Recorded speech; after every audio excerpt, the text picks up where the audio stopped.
Hello guys! In today's video, I'll be showing you how you can delete or remove friends on Monopoly Go. So without further ado, let's start. To begin, open your Monopoly Go. And then at the home page, you can see at the bottom, Wins, Build, Album, and then Friends. Just tap on Friends. From this Friends tab, you can see your friends list and the people or account that you can add as your friends. Just tap on that. It will then direct you here, Friends and Family. But what we're going to do is to go to Leaderboard. You can see right here that I have one friend.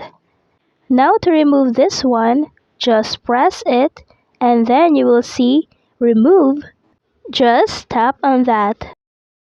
And that is how you can remove a friend on Monopoly Go. If you find this video helpful, please don't forget to subscribe.